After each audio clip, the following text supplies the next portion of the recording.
to Wiseman Company, everybody. I'm Ben, and today we're going to take a look at this little guy, the Sig Sauer P365. This gun has been surrounded with controversy since its release. I'm not a big Sig fan. I don't like their products. Been burned a lot in the past. I think they overcharge. I think they use the consumer as their test bed for a lot of their platforms. Stuff doesn't work out of the gate. They have a million models of everything, and they only make 4, it seems like, of everything. So their quantities are low. They're just a really frustrating company. This is one we've had for about 3 months now. Noah's been carrying it every day. I've had a chance to shoot it a little bit. He's obviously shot it more. But I think as far as this gun goes, it is good to go. It has run everything we've put through it, steel case, brass case, all sorts of different grain weights, defensive stuff with no issues.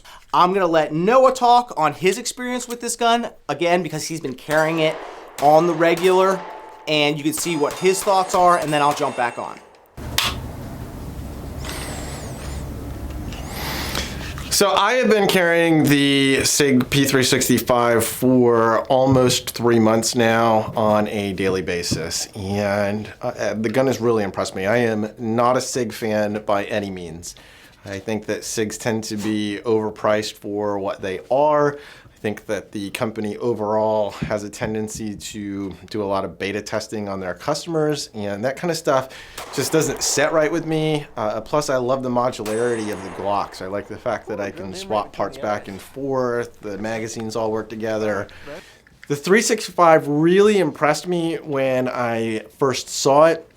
The engineering to get 10 rounds in that tiny package was impressive. It really intrigued me. And so when I had the opportunity to get a hold of one of these and run it, I was skeptical. I did not like the trigger. The trigger, when I first tested these at the NRA show, when I dry fired it on the wall, I actually was like, man, that's not too bad. When I got my test gun, it felt like I was shooting a rubber band gun. I don't know what it is.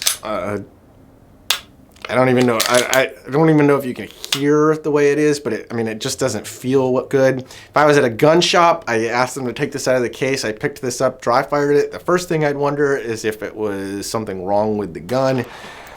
The second time I dry fired after they told me there wasn't, I'd be like, you just put that right back in the case. I'd probably never take it to the range, never shoot it. And that's probably unfortunate because once I got it out to the range, it didn't shoot anything like it feels like when I'm dry firing it. It actually shoots really nice. It has a nice reset.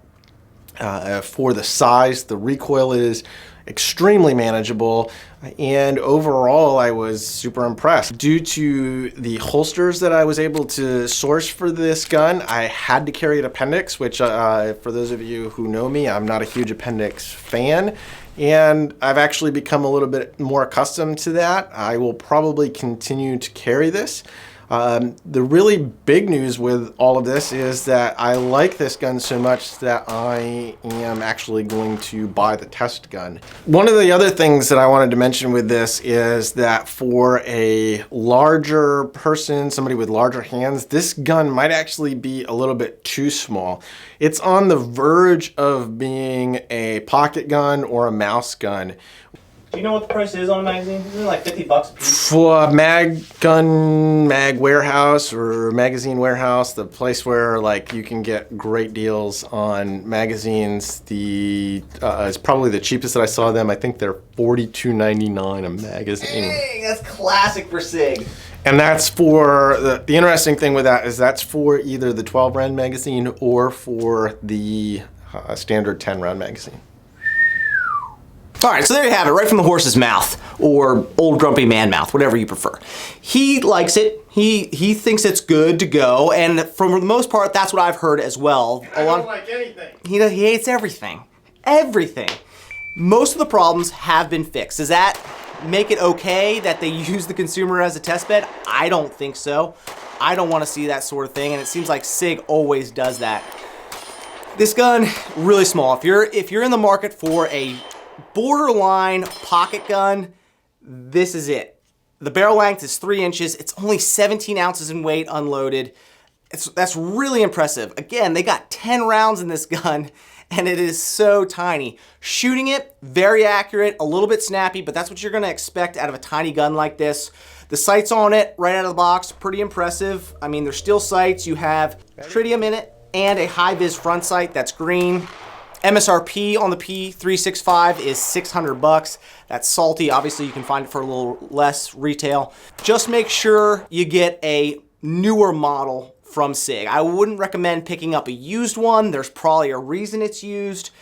Unfortunately, that's just the case. So the P365, I think it's good to go now. Let me know down in the comments what you guys think. I want to hear from you guys.